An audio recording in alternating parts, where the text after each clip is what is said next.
సంక్రాంతిగా ఏది వినాలని కోరుకోవట్లేదు కానీ అన్ని 3 సినిమాలు బాగా హిట్ అవ్వాలని. కాకపోతే మరి శంకర్ గారి దర్శకత్వంలో చూసుకుంటే భారతీ హిట్ కొద్దిగా యావరేజ్ అయింది. అది కాక కథ కూడా సుబ్బరాజు గారు ఇచ్చారు కాబట్టి గేమ్ చేంజర్ మీద చాలా అంచనాలు ఎక్కువ ఉన్నాయి.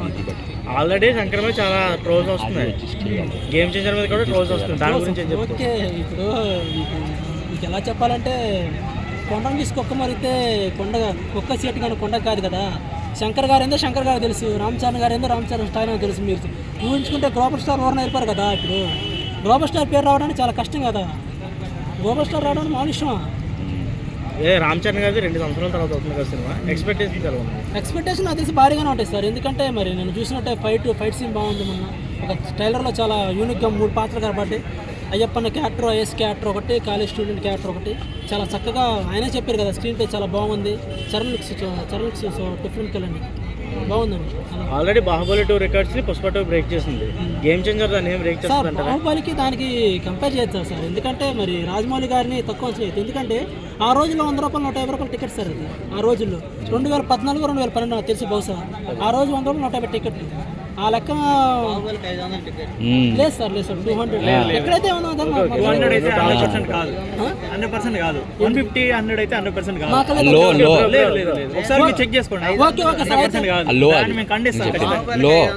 Okay sir. ఒక 500 వేసుకున్నా సరే సార్. మరి పుష్ప రేట్లు 500 కాదు సార్, బుకింగ్ వేరే ఫ్యాన్స్ చేయాలని కాదు. నేను ఏమన్నానంటే ఆ రోజు 150 కాబట్టి 2000 మీరు ఎవరిని హర్ట్ చేయకూడదు అంటే ఫస్ట్ గూగుల్ ఒకటి ఉంది కదా, అందులో సెర్చ్ చేసి చూడండి. మీరు ఫస్ట్ మీరు మాట్లాడుతున్నారు ఎవరిని కించపరచకూడదు కదా, మాట్లాడేది కాదు. నేనేమంటున్నాను అంటే 100 150 అన్నారు కదా, అది ఫ్యాన్ షో అంటే అన్న. అది 1000 అన్నారు, 700 అన్నారు, కరెక్టే, నేను కాదనట్లేదు. ఆ 1000 700 కూడా ఎవరికి వేసారంటే ఫ్యాన్స్ కోసం. విషయం ఏంది, అల్లు అర్జున్ గారు ప్రచారం చేయలేదు కదా. అల్లు అర్జున్ గారు ఏం చేశారు, సీఎం గారు ఇప్పుడు వాళ్ళ డైరెక్టర్ వాళ్ళందరూ వెళ్ళి పర్మిషన్ తీసుకున్నారు మాకు టికెట్ రేటు పెంచాలని. వాళ్ళు వర్క్ఫుల్గానే వాళ్ళు ఆల్రెడీ గవర్నమెంట్ పర్మిషన్ ఇచ్చింది. విషయం ఏంటంటే ఇక్కడ ఎవరు డిమాండ్ చేయట్లేదు కదా. ఫస్ట్ షోకి నేను 700 పెట్టుకున్నా, 1000 రూపాయలు పెట్టుకున్నా, వచ్చి చూడండి అని ఎవరినైతే డిమాండ్ అయితే చేయలేదు కదా. ఫ్యాన్స్ కోసం ఇష్టం ఉన్న వాళ్ళు వెళ్ళి చూస్తారు, నీలాగా ఇష్టం లేని వాళ్ళు సైలెంట్గా ఉంటారు, అంతే తప్ప ఎవరిని కిచ్చపడు. అన్న బాహుబలి టైంలో మీరు కావాలంటే గూగుల్లో కానీ బుక్ మై షోలో కానీ చూసుకోండి, 150 100 అయితే 100% కాదు. కావాలంటే నేను ఇప్పుడే ప్రూఫ్ చూపిస్తే ఎవరైనా ఫోన్ ఆన్ చేయండి.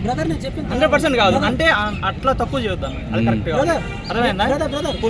పుష్పదే బాహుబలిది వాళ్ళని కంపేర్ చేయొద్దు. కాకపోతే ఆ కంటెంట్ వేరు, ఈ కంటెంట్ వేరు, అంతే తప్ప కలెక్షన్ అంటే సామాన్యం చూడడానికి వర్త్ అనుకుంటున్నావా అంటున్నా. వర్త్ అంటున్నా అంటే నేనేమంటున్నా, ఓన్లీ ఫ్యాన్ షోలో మాత్రమే 700 1000, అది తప్ప నార్మల్ గా 300. ఆ తర్వాత 1 వీక్ కూడా 200 ఉంది. 1 వీక్ ఉంది కదా. బాహుబలి 2 అలా లేదు కదా, మరి దాని గురించి ఏం చెప్తాను? బాహుబలి 180 ఉందన్న, దానికి దీనికి 20 రూపీస్ తేడా. నేను వెళ్ళాను 450 రూపీస్కి వెళ్ళాను, దీనికి 260 రూపాయలకి వెళ్ళాను. అయితే ఏం చెప్తా దానికి నేనేమంటాను అంటే, నేను చెప్పేది లాస్ట్ ఇయర్ నూనె రేట్ ఎంత? అదే కాదు, ఇక్కడ అడిగింది ఏంటిది? దానికి ఎంటర్టైన్మెంట్ కి సంబంధం లేదు కదా. నేను చెప్పేది అంటారా, అప్పుడున్న కల్చర్ వేరు. ఇంకో విషయం ఏంటంటే ఇయర్కి GST పెరుగుతుంది, అర్థమైందా?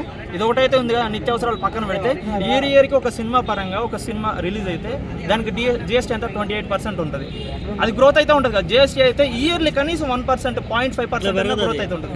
GST 28% ఉంది కదా అన్న. అంటే ఇయర్లీ వైజ్గా పెరగదు, అది మామూలుగా ఒకసారి పెరుగుతుంది అంతేగాని అలా మామూలుగా ఇయర్లీ పెరిగేది ఏం కాదు GST అన్న. 200 అంటే 100% వర్త్బుల్లే, అదైతే కరెక్ట్. ఎందుకంటే సినిమాలో కంటెంట్ ఉందన్న, కంటెంట్ ఉంది కాబట్టి 200 1 వీక్ తర్వాత కూడా 100% వర్త్బుల్. అది నిజంగా బాహుబలితో కంపేర్ చేయొచ్చు అంటారు పుష్పని? బాహుబలి స్టోరీ వేరు, ఇది వేరు అన్న. ఇది ఒక స్మగ్లింగ్ పర్పస్, అది వేరు, అది రాజ్యాల కోసం. సో విషయం ఏంటంటే ఒక కలెక్షన్ల విషయంలో కాంపిటీషన్ పెట్టుకోవచ్చు, కానీ ఆ స్టోరీకి ఈ స్టోరీకి అసలు కంపేర్ చేయొద్దు. నేను యాజ్ ఒక అల్లు అర్జున్ ఫ్యాన్స్గా ప్రభాస్ని కూడా ఏం తక్కువ చేయట్లేదు. ప్రభాస్ కూడా నెంబర్ 1 హీరోనే, ఫస్ట్ బాగానే చేశారు. కాకపోతే నేనేమంటున్నా అంటే, అది రాజ్యాలకు సంబంధించి, ఇది స్మగ్లింగ్ సంబంధించి, రెండింటికి కంపేర్ అయితే అసలు చేయొద్దు. కలెక్షన్ పరంగా చేస్తావా దానికి డోంట్ వరీ. ఇప్పుడు ఎందుకు అల్లు అర్జున్ గారు ఏదైతే చెప్పారో తెలుగోడి పరువుని బాలీవుడ్లో తీసుకెళ్ళి పెట్టాలనుకున్నాను అన్నాడు, అది నిలబెట్టాడా? ఇంతకీ ఆ మాట నెరవేరిందా? 100% అన్న, 100% నిలబెట్టాడు కదా. ఇప్పుడు 22 డేస్లో 1709 కోట్లు, first all time record. First ఒక ఇండియన్ పాన్ ఇండియా. ఇప్పుడు Prabhas already pan India star, కాదనట్లేదు, కానీ కేవలం 22 డేస్లోనే 1709 కోట్లతోనే ఆల్ టైం బ్రేక్ చేసిండు. నన్ను ఒక మాటలో చెప్పాలంటే ఇండియాని దగదగలాడిచ్చిండు, షేక్ చేసిండు వరకు అట్లా.